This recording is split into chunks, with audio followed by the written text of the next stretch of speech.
গান্ধীজি বলছেন, উনি বলছেন যে I have read a lots of biography in my life.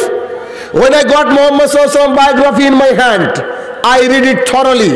Honestly, I tell to the world, the biography was an unique and unparalleled. A'udhu billahi minash shaitanir rajim. Ya ayyuhalladhina amanu atiullah wa atiur rasul wa la tubtilu a'malakum. An Abi Hurairah radhiyallahu ta'ala anhu qala قال رسول الله صلى الله عليه وسلم كل أمتي يدخلون الجنة إلا من أبى قيل يا رسول الله من أبى قال من أطاعني دخل الجنة ومن عصاني فقد أبى. عن عائشة رضي الله عنها قال رسول الله صلى الله عليه وسلم من عمل عملا ليس عليه امرنا فهو رد. সম্মানিত উপস্থিতি,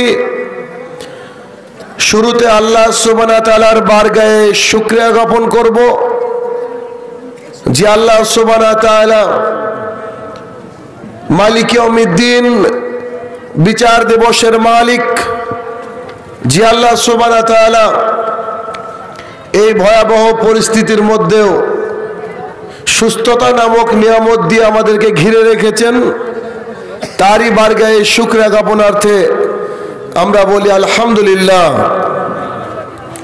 অতঃপর সমগ্র মানব জাতির শিক্ষক, সমগ্র মানব জাতির পথ প্রদর্শক মুহাম্মদুর রাসূলুল্লাহ সাল্লাল্লাহু আলাইহি সাল্লামের উপর শত কোটি সালাত ও সালাম বর্ষিত আমরা বলি আল্লাহুম্মা আমিন। আজকে আপনাদের এই এরিয়ায়, এলাকায় আমার সংক্ষিপ্ত বক্তৃতার বিষয়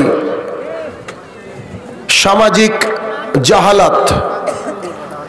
উক্ত বিষয়ে তথ্য এবং তত্ত্ববহুল আলোচনা করার চেষ্টা করব ইনশাআল্লাহুল আজিজ।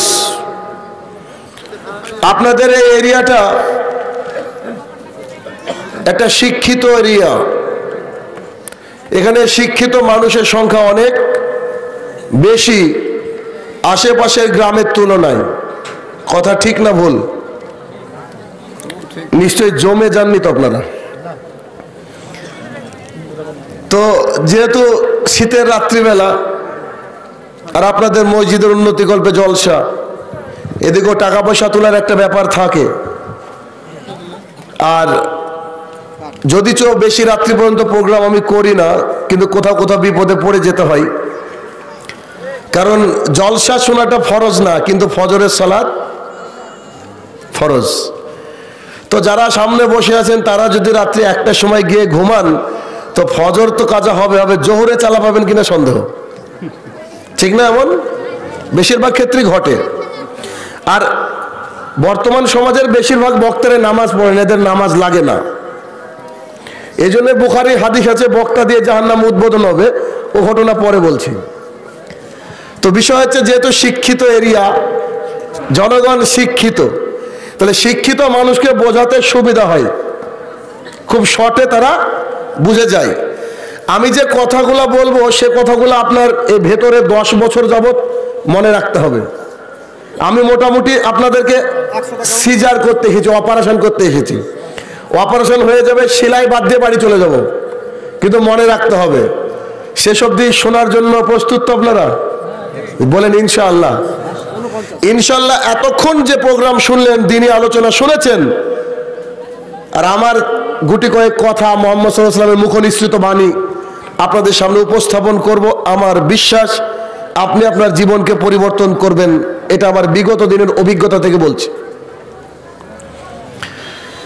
আপনার যে ছেলেটা মাস্টার ডিগ্রি পাস, ওই ছেলেটাকে যদি বলা হয় যে তুমি রোনাল্ডো সম্পর্কে কি জানো, আপনার ছেলের মুখস্থ রয়েছে।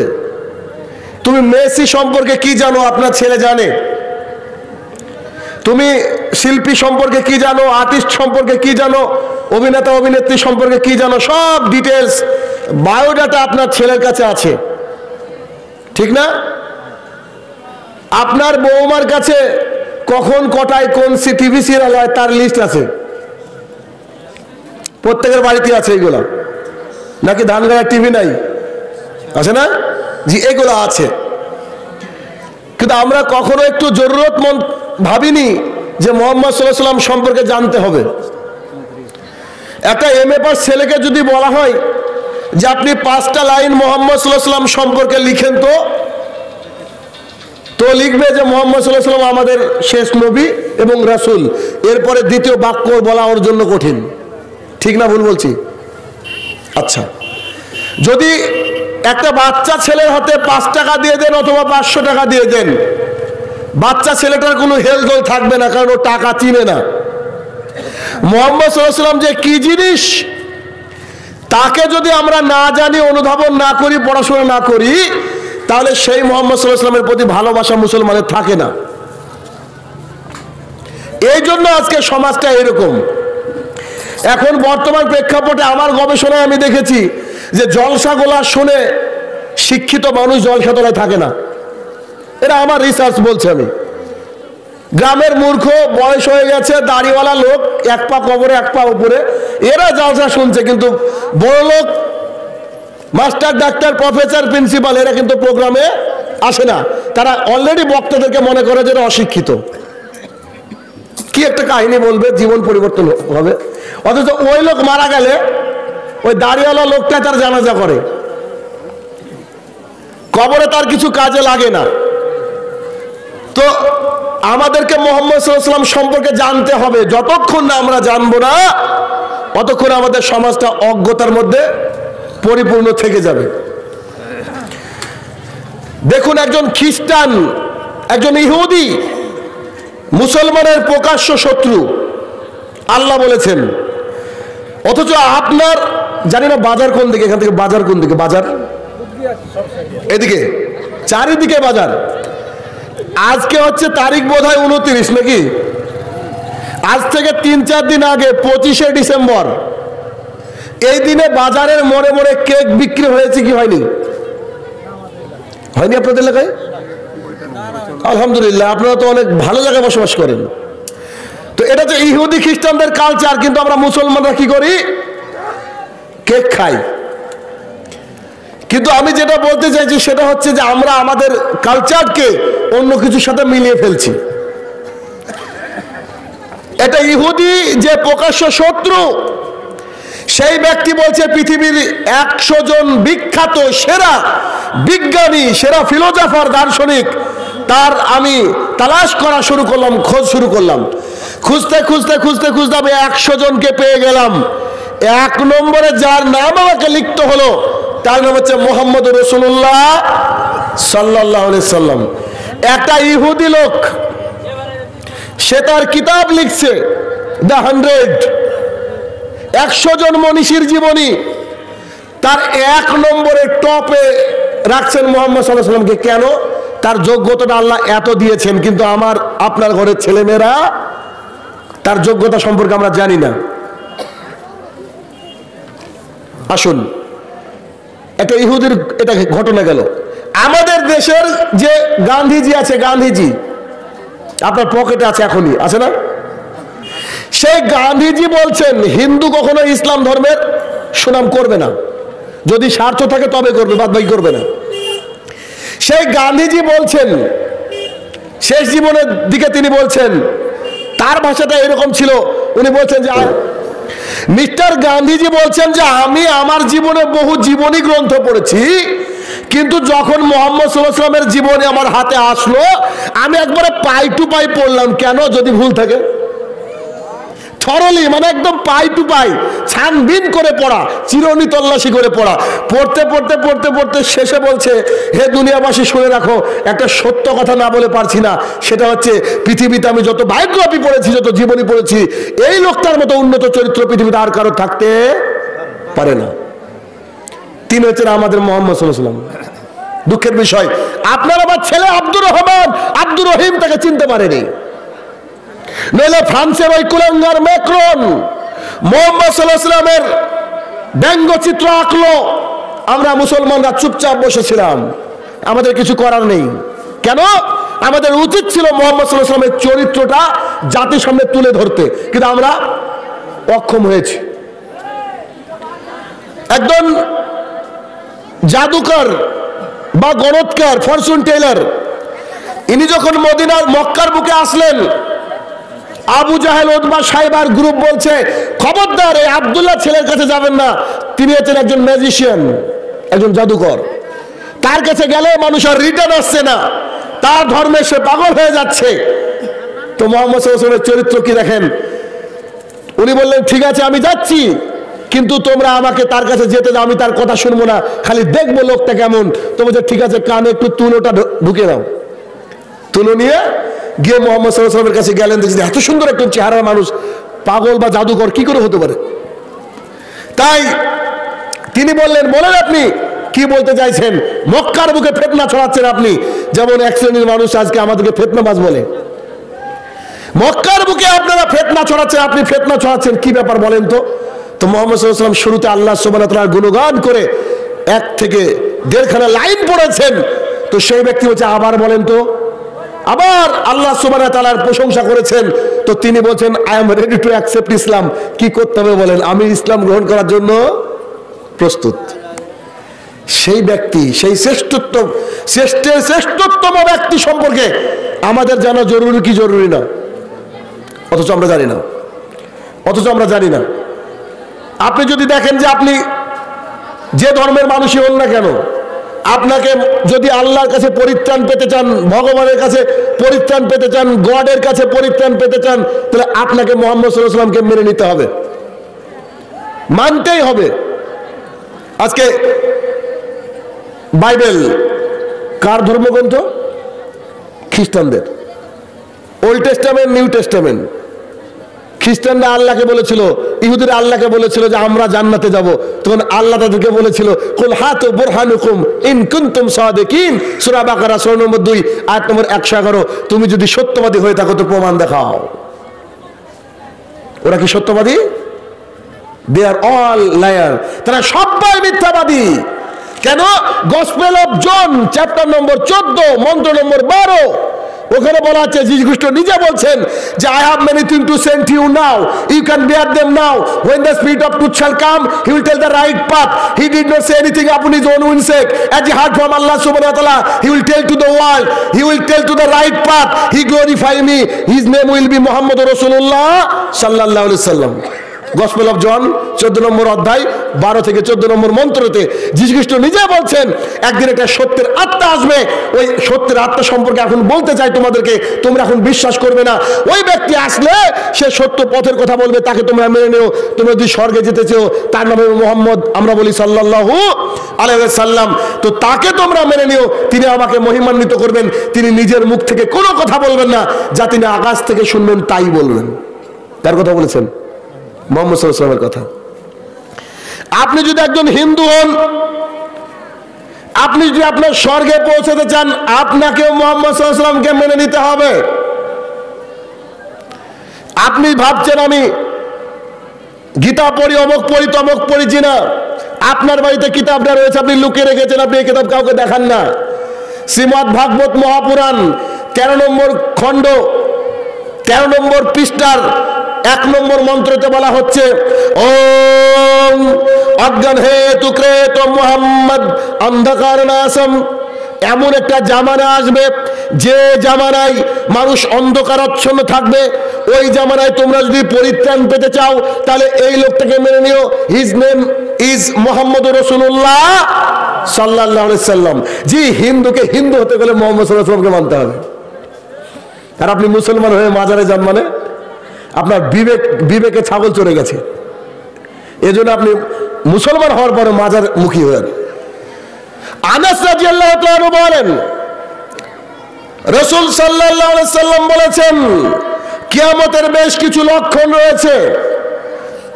সহিহ বুখারী হাদিস নম্বর 81, রাসূল সাল্লাল্লাহু আলাইহি ওয়াসাল্লাম বেশ কয়েকটা লক্ষণের কথা বললেন।